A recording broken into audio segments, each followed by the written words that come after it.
Hi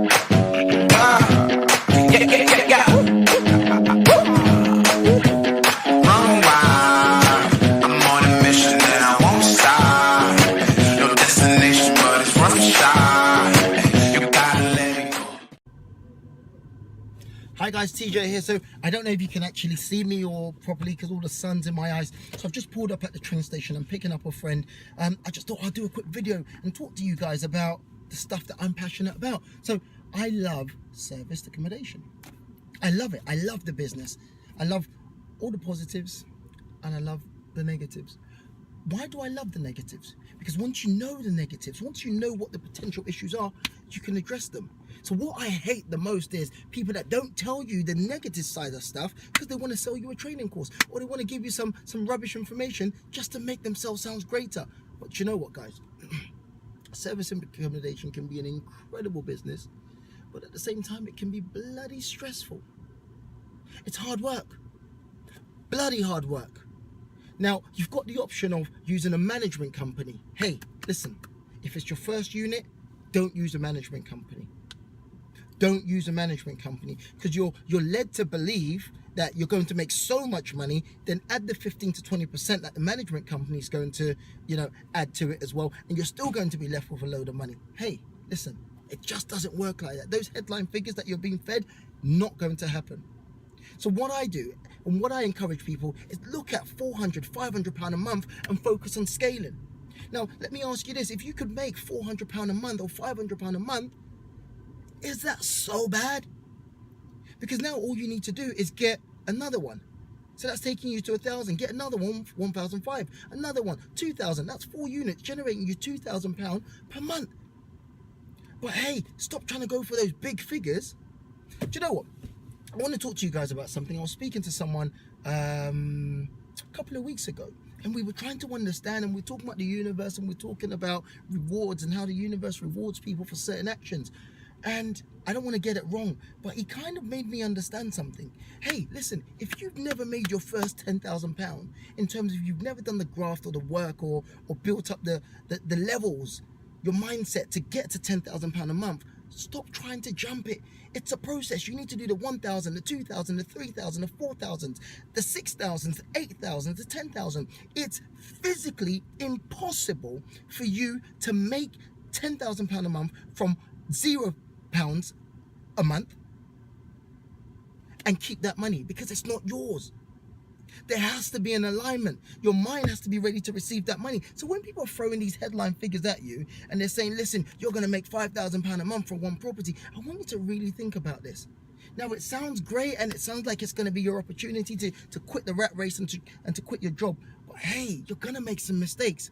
Service accommodation is incredible if the person telling you about it or showing you about it is honest. So hey, let me name some of the negative stuff. And I'm not saying it's bad, I just want to name the negative stuff so you at least know what you're getting yourself into. But once you know that and you can deal with that, and in sales we call it preemption, so you can deal with those things, then they don't become an issue, they don't affect your cash flow, they don't affect your margins. So hey, number one, fraud parties, prostitutes, cleaners, cleaning issues. What else? Chargebacks. Working with certain merchants. Stripe, WorldPay, Stripe do not like service accommodation or hotel-like businesses. But hey, we still have to use them. So there's a chance that they might shut you down. I mean, there's so many things. Dealing with the leases, dealing with the management companies, dealing with the person managing your property.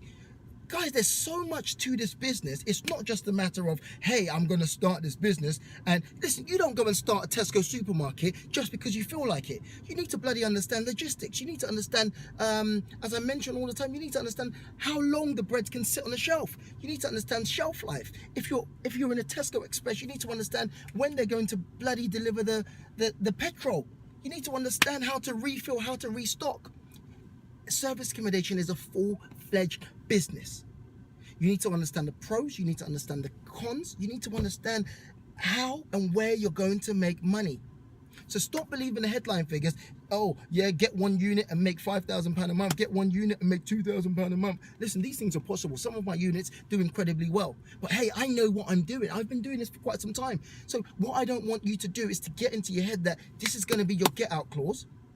What I want you to get into the mind frame of is, I'm going to get into this business and I'm going to treat it as a business, and I'm going to work my way through it and work my way up and scale. I hope you guys can see me. The sun is really in my eyes.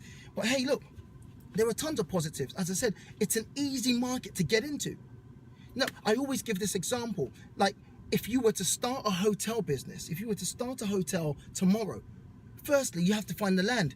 Before you find the land, you pay someone to go and do research. You might spend £1 million on a company that does the research to count footfall, to see how much traffic, how much business is in that area. So that's £1 million already put down. Guess what? You now have to buy the land. So let's say you're in central London, you might buy that plot of land, if there's any plot of land available in central London, for another £1 million, which is cheap for a plot of land in central London. But let's just keep this figure simple. Stop. Sorry.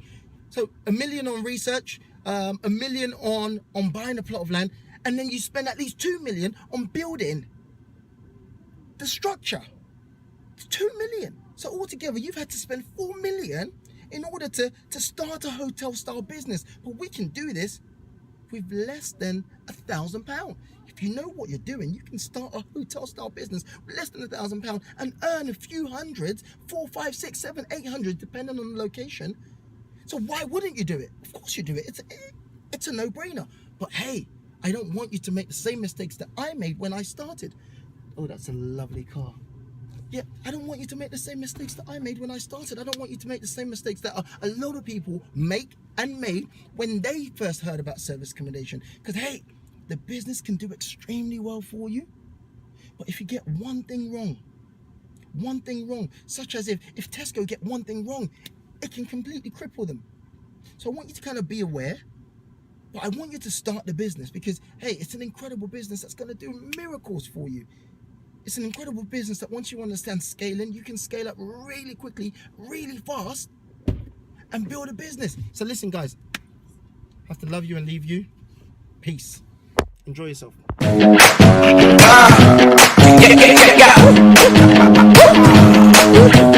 Oh, wow.